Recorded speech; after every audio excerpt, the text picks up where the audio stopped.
अगर आप भी लेना चाहते हैं देश दुनिया की तमाम जानकारी तो आज ही सब्सक्राइब करें हमारे चैनल को। साथ ही नीचे दिए बेल आइकन को जरूर दबाएं ताकि हर अपडेट आप तक पहुंच सके। नमस्कार, प्रवास साक्षी न्यूज नेटवर्क और आप सभी का स्वागत है। गुरुवार सुबह गुजरात से एक दर्दनाक खबर आई। कोविड-19 के एक अस्पताल में 8 मरीजों की जलकर मौत हो गई। हालांकि काफ़ी मरीजों को बचा लिया गया है। क्या है ये पूरा मामला आपको बताएंगे।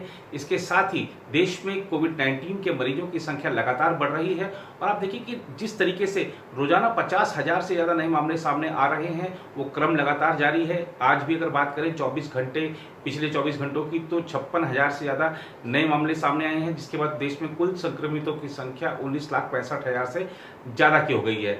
इस बीच केंद्र सरकार ने एक बड़ा फैसला किया है और मनोज सिन्हा जो कि केंद्रीय मंत्री भी रह चुके हैं, प्रधानमंत्री मोदी के पहले कार्यकाल में बीजेपी के वरिष्ठ नेता हैं, उनको जम्मू कश्मीर का नया उपराज्यपाल नियुक्त किया गया है। इस आशय की जो विज्ञप्ति है आज राष्ट्रपति भवन से जारी की गई है और जो जीसी मुर्मू अभी तक वहां उपराज्यपाल थे उनका इस्तीफा हो गया था। 5 अगस्त को उन्होंने इस्तीफा दिया। खासतौर पे उस दिन इस्तीफा दिया जिस दिन आर्टिकल 370 हटाए हुए 1 साल पूरा हुआ था।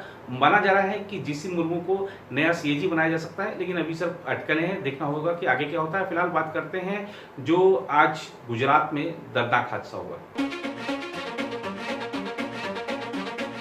अहमदाबाद के एक निजी अस्पताल में गुरुवार तड़के आग लगने से कोविड-19 के 8 मरीजों की मौत हो गई।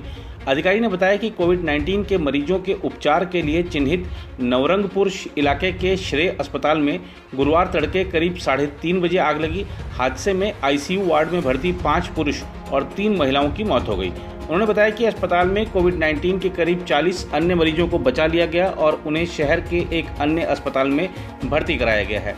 अहमदाबाद दमकल विभाग के एक अधिकारी ने कहा, आग लगने की वजह से श्रेय अस्पताल के आईसीयू वार्ड में भर्ती कोरोना वायरस के 8 मरीजों की मौत हो गई। आग पर काबू पा लिया गया है। अधिकारी ने बताया कि प्राथमिक जांच में शॉर्ट सर्किट की वजह से आग लगने की बात सामने आई है। सहायक पुलिस आयुक्त LB जाला ने कहा, विस्तृत जांच के लिए फॉरेंसिक विशेषज्ञ मौके पर पहुंच गए हैं। अहमदाबाद नगर निगम ने शहर के 60 निजी अस्पतालों को कोविड-19 के मरीजों के इलाज के लिए चिन्हित किया है, जिसमें श्रेय अस्पताल भी शामिल है। नगर निगम आयुक्त मुकेश कुमार आग लगने के तुरंत बाद मौके पर पहुंचे। उन्होंने बताया कि शॉर्ट सर्किट की वजह से आग लगी, जो कुछ मिनटों में ही आईसीयू वार्ड तक पहुंच गई। प्रमुख स्वास्थ्य सचिव जयंती रवि भी मौके पर पहुंची और जांच का आश्वासन दिया। इस बीच गुजरात के मुख्यमंत्री विजय रूपाणी ने हादसे की जांच के आदेश दे दिए हैं। मुख्यमंत्री कार्यालय ने एक बयान में कहा कि 2 IAS अधिकारी और गृह विभाग की अतिरिक्त मुख्य सचिव संगीता सिंह तथा शहरी विकास विभाग के ASC मुकेश पुरी मामले की जांच करेंगे। बयान के अनुसार उनसे 3 दिन के अंदर रिपोर्ट दायर करने को कहा गया है। बिल्डिंग को सील कर दिया गया है। पुलिस और फॉरेंसिक साइंस के अधिकारी कारणों की इंक्वायरी कर रहे हैं। माननीय मुख्यमंत्री जी ने इस समग्र घटना की जांच के आदेश दिए हैं और राज्य सरकार की तरफ से जो additional chief secretary home department है, additional chief secretary urban development department, उनकी आगेवानी में एक समिति बनाई गई है जिसमें FSL के अधिकारी भी हैं और अन्य अधिकारी भी हैं और माननीय मुख्यमंत्री जी ने ये आदेश दिया है कि जल्दी से जल्दी इस समिति के द्वारा इस घटना की इंक्वायरी हो और सच्चे कारणों को बाहर लाया जाए। अभी ये हॉस्पिटल बंद है, हमारे अधिकारी अंदर हैं, बाकी के पेशेंट्स सुरक्षित हैं। राज्य सरकार की तरफ से मुझे इतना ही कहना है। बाकी के जो मरीज इस हॉस्पिटल में थे 41 मरीज, उनको सरकारी सरदार वल्लभ भाई पटेल हॉस्पिटल में शिफ्ट किया गया है। अभी का हमारा जो काम है वो घटना का जो इमीडिएट जो कारण है और जो हॉस्पिटल है उसको ठीक परिस्थिति में लाना और पुलिस के अधिकारी जो अन्य अधिकारी हैं वो इस घटना के कारणों की स्थल पर आकर इंक्वायरी करें, उसको फैसिलिटेट करना। हम अभी कुछ नहीं कह सकते हैं।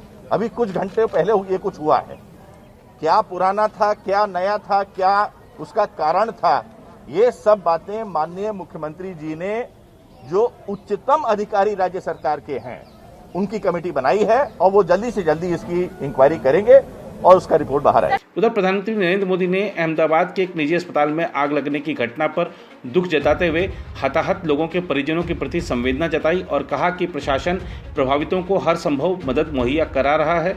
प्रधानमंत्री ने गुजरात के मुख्यमंत्री विजय रूपाणी और अहमदाबाद की मेयर बिजल पटेल से इस सिलसिले में बात भी की और हालात का जायजा लिया।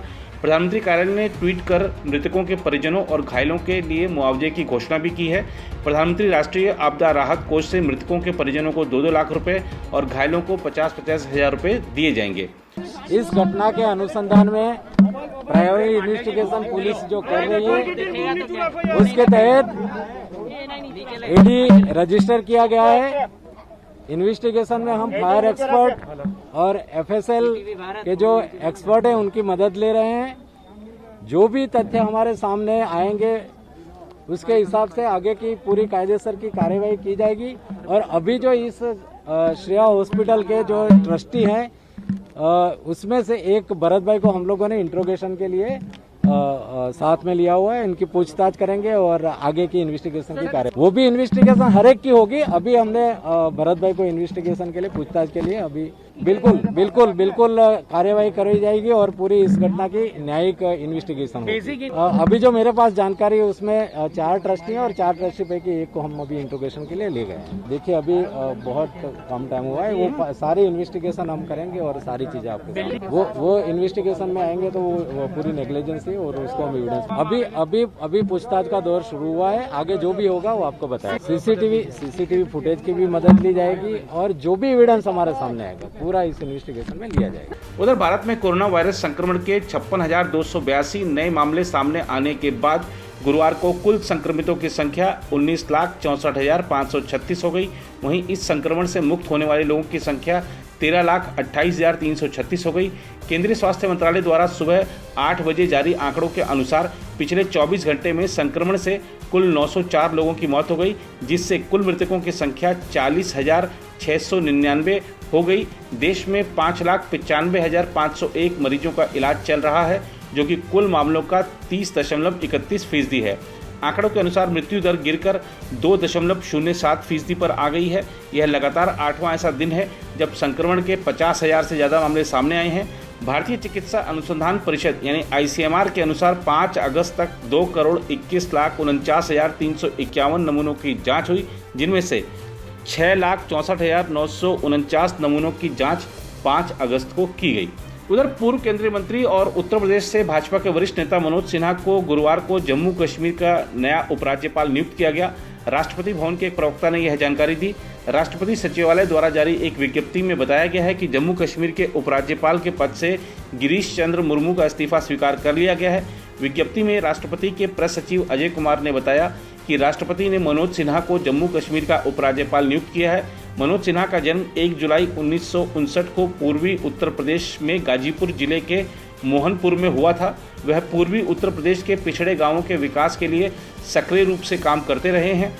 काशी हिंदू विश्वविद्यालय के छात्र संघ का अध्यक्ष बनने के साथ ही 1982 से उनके राजनीतिक करियर की शुरुआत हुई।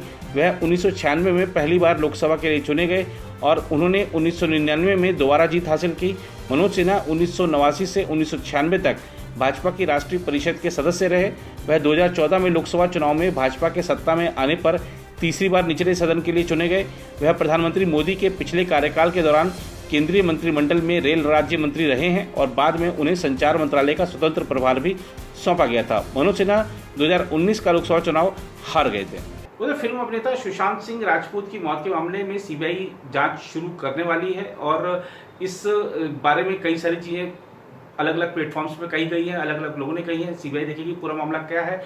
लेकिन सुशांत की जो एक्स मैनेजर थी दिशा, उसके बारे में एक बड़ी खबर है। उसके बारे में खबर यह है कि भले ही लोग कह रहे हैं कि उसकी जो मौत थी वो आत्महत्या थी, वो हत्या थी और इस एंगल से भी जांच की जानी चाहिए, लेकिन दिशा के पिता ने मुंबई पुलिस को एक पत्र लिखकर कहा है कि मुंबई पुलिस जो जांच कर रही है हमें उस पर भरोसा है और जो लोग हमें परेशान कर रहे हैं, तरह तरह के सवाल पूछ रहे हैं, मीडिया तरह तरह के सवाल पूछ रहा है, इससे हमें बचाइए। उन्होंने मुंबई पुलिस में पूरा भरोसा जताया है और एक तरह से मान लिया है कि उनकी बेटी ने आत्महत्या की थी। देखना होगा कि सीबीआई क्या इस एंगल को भी छूती है और अगर छूती है तो क्या नया निकलकर सामने आता है।